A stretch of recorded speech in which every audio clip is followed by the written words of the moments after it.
Okay, we are back. Another episode of the Bombing Podcast. Welcome, Bombing Diaries, whatever you want to call it. If you're listening, if you're not, this is great. How did you find me? How did you find this? Just seeing social media? Did it pop up on your feed? That happened to be somebody saying, "Hey, it's Friday. You guys should listen to this podcast. Give this guy some listens." It's only gonna take a few minutes out of your day. You know. Some of you could probably listen to it while you're on the toilet. That's how short it is, yet long it is. Boom. In and out. All right, this last week, what do I do this last week? I was a busier week with work, unfortunately, which seems to be the tale as old as time, I know. But still being productive, doing writing constantly. It's always cool because I'll write in my notes and then I'll go back through those notes and put them into another app that I kind of organize my sets with. And it's nice because when I don't do it for a few days, it kind of gives me that feeling of, oh, cool, I'm actually doing something, because I'll be like, oh, I haven't done a mic. I don't feel like I've wrote that much. And then I'm like, you know what? Let me go through and let's organize this. And then you're like, oh, wow, I've written quite a few jokes / premises that I can then work on, and then I put it into the other app where I can like fully flesh it out and kind of write it out more. Again, I just started this process this second time around doing comedy. Used to be just all in one notes, and it just was more or less premises, and I just riff off of it. Now I'm having a little more organized. This way I can honestly connect like when I'm doing certain sets, and I can pick jokes and be like, okay, tonight I want to work on this, and just have those right at hand for me to look at or to kind of gaze at for a second before I go on stage. So yeah, it felt good because I did have quite a bit that I was doing that I'd written this last week, which then also gets you eager to like work them out on stage. And being able to do that and work them out on stage in front of, whether it's other comics or in front of a good audience, or bad audience, it is hard not to just be like, oh, I just want to go out there and see if it all works. It's exciting to do that, but also letting it fester, letting it kind of sit for a minute or two, a day or so, even a week at this point. And then when it is time for me to go, then I have all these jokes that I can then go, oh yeah, that's right. And it's almost like exciting. It's like almost opening up a present for a second time.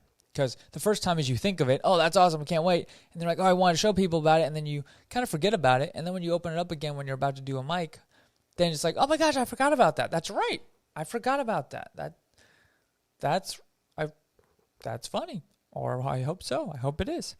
Went to the store a few times, hung out, more and more showing my face.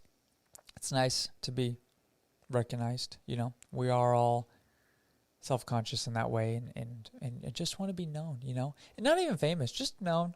And so, with people maybe not knowing my name fully, but definitely recognize me enough to like interact, which is nice. That's the consistency there. Went to the Fourth Wall to watch friend's show. Ross Copeland's 30-minute. It's his first time filming, which was really cool to see his process, and I hadn't seen a lot of his stuff recently, so it was nice and refreshing to hear it all kind of for the first time and be there, and like it was a very intimate audience, but it was a great showing. Everybody was laughing. It was a great show. 30 minutes is his first time doing that, and just to see like someone who, he's been doing this for a long time, but this is also his first time filming a special. He even said he needed footage. So I'm like, okay, cool. That's good to know. Like, I'm not saying I'm going to do that this year or whatever, but it's definitely good to know, like, we do have those places to where if I do want to just put some on tape and I want to record myself, we have the options to do it. Because definitely in this day and age with social media and everything, it's like you need the footage. But also, you don't want like to realize like, oh, I'm using all my jokes and now social media sees them. So like for example, there's a few comics I know who haven't even posted really much of anything, but they're building up their content to then start posting because they have so little of like fleshed out content. So again, they don't want to be like, oh, here's my content. Okay, now I'm going to do your show. And then it's the exact same thing that you already saw. Because most of the time when you see someone special online and you go see them on tour, the special you just watched is not what they're doing on tour. Because they usually film the special at the end of the tour.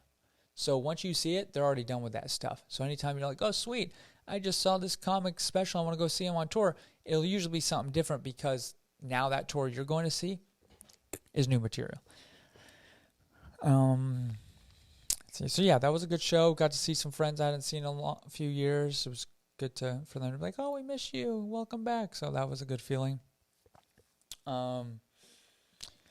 And honestly, it goes even more to show because a lot of them were asking about like how my coaching's gone and stuff, and I do a lot of personal development, which I loved as well. You know, making people laugh, but also helping them out.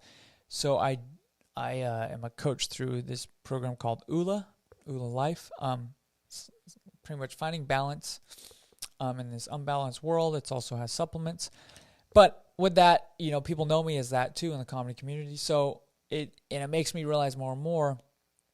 Now that I'm doing comedy again, I've been told this too, where I'm being my true self, and that goes to show too where comics need the most help. You know, I'm not here to help them, you know, get big or anything like that, but still just being accountability. And, you know, it's a depressing road for sure. You know, the people who make you laugh the most are the ones who need it more than anybody else. So it definitely was, you know, talking to a few people and being like, oh, how can I help? How can I fit this in as well? You know, I'm back into the community. How can I give back to the community while also growing myself? Like I mentioned, I've started organizing my notes again. I now even have a note section for, you know, I have my set list.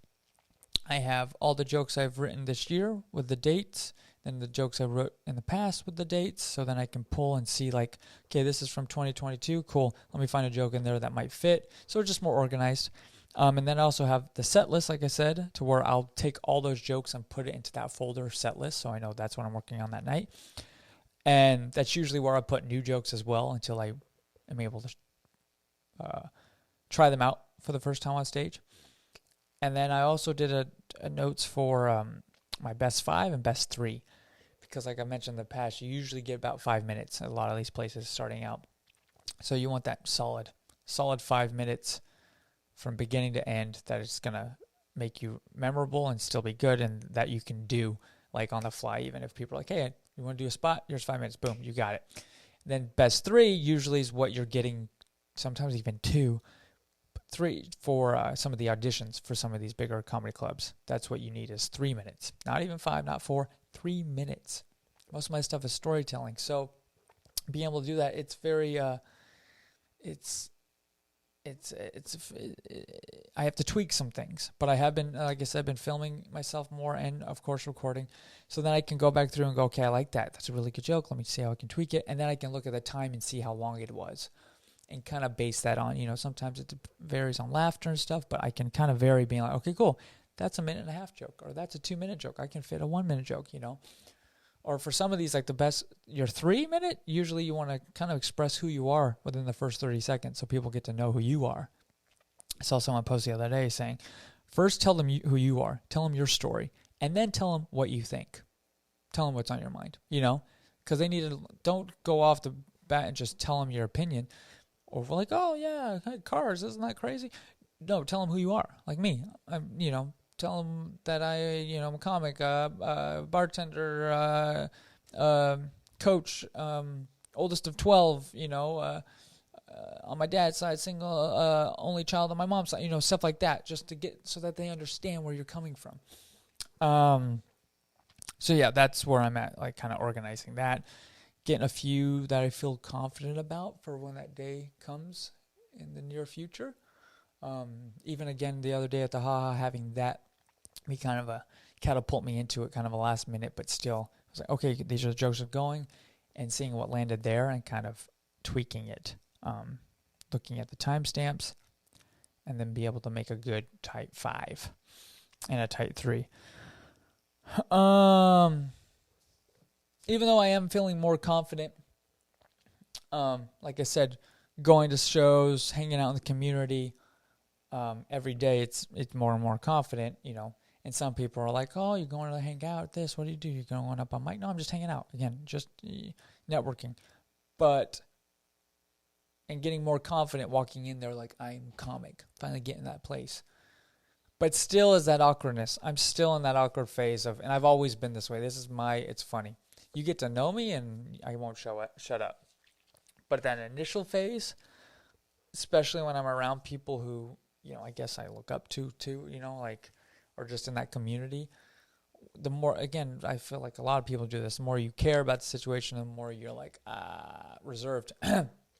So when I am at some of these clubs, and if I don't really know anybody, I'm I look more like an awkward, like I'm about to kill you. I'm like a killer in the corner, just like taking in the whole situation, looking at everything and all that. And I'm like,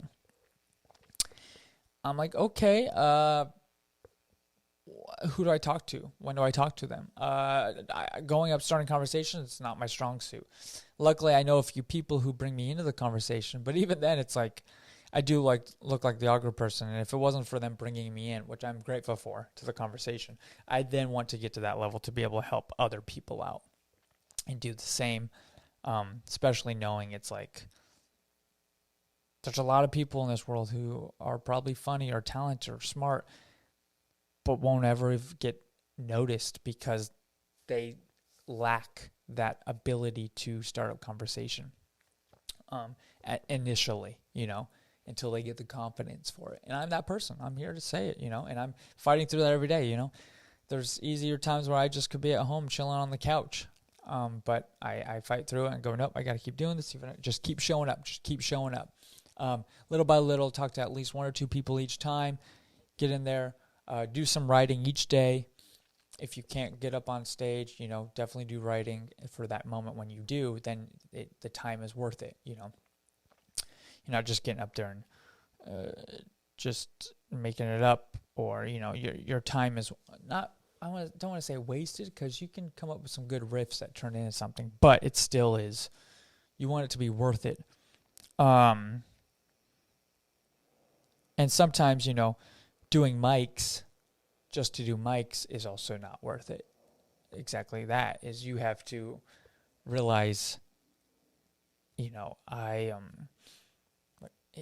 like I said, doing it in front of sometimes other comics who aren't really paying attention, it kind of you have this whole, like I said, that excitement of, oh, I can't wait to do this on stage, and they're doing it in front of people who don't care about it, really. They're not really paying attention. You don't get the full feedback that maybe it deserves, maybe it doesn't, maybe it is bad. But vice versa, you're not really knowing fully. That sometimes can definitely dwindle the fire down that you had when you initially wrote something. So that sometimes is like, you know what, let's just give it time for it to breathe, and then when you are able to do a mic, then you make it worth it, Because I did it before the pandemic. I was doing it, 5 days a week, 3 mics a day, something like that, and you do it in front of the same people. So they hear the same joke. They know what you're going to say. Even if you change it up, it's like they understand you. So then you're constantly writing, which is good to help you that constant writing mindset, because you don't want to do the same thing in front of everybody, but then you're not building on your other stuff. So that is where it's like, even when I'm looking at mics to do, I'm like, okay, who might be at this one? Who has not seen these jokes before? Who can I work this new stuff out on? These people are there, so let me work out this older stuff that no one's seen, but this new stuff, so, and that's kind of how I put it all in and fix it all in there to make it all kind of the writing process for me. Let's see. Again, it's more of a ramble this show, but I'm just doing it. I literally just push record and let's go. This weekend, yeah, I gotta get back on. I try not to let more than 2 weeks go by before I'm on stage. Even with the writing process, but so this weekend for sure I gotta get on. I do work a lot. working a lot right now, saving up money, have some trips planned in the future. So definitely that comes first. But I also want to make sure it's not, I'm not letting it get to a point where a few weeks goes by. Because, I mean, some people will be like, what? It's only been 3 weeks. But yeah, me, it went from 3 weeks to turn into 2 years. So I'm like, I don't want that to be again. That's just something I'm more afraid of. So that's also why I like doing this, because it kind of keeps me accountable. Otherwise, I'm perfectly fine rambling, and that's also fun too. But if it's just like this is coming up, don't really have shows or anything to go see. So hope I can come back and say that I at least did a mic or two. Yeah, I think that's that. Went to the gym, trying to get that summer bod. Jiu-jitsu this week was fun. Yeah, just kind of grinding with that. Mat time, mic time, working, resting. Yeah, this weekend was great. Celebrated 4 years with my girlfriend. It's been amazing. Just chilled. It's funny, you're at that time in your relationship where you're like, hey, let's go to Disney, let's go all out. And then you end up going out to eat. Just go eat. I don't even think we really took a photo. Took a photo of the food because, you got to. But other than that, and then we came home and we decided not to go to Disney. And we just hung out for 2 days. It was great. It was the first time we had off in a while. So it was a good weekend. Just chilling, Got to make we don't really drink much, but been excited to make different drinks at home. So I've been kind of like dabbling in that, which is funny. I do that for work anyways, but it was nice. We got some glassware and everything. Stuff that you don't need to know, but still, there you go. Rambling part of it. So yeah, this is the Bombing Diaries. Follow. We're on Spotify. I say in third person. Spotify and Apple Podcasts right now. Follow, share, comment, tell me what you want to hear or talk about. And yeah, thank you for following. Until next time. Peace.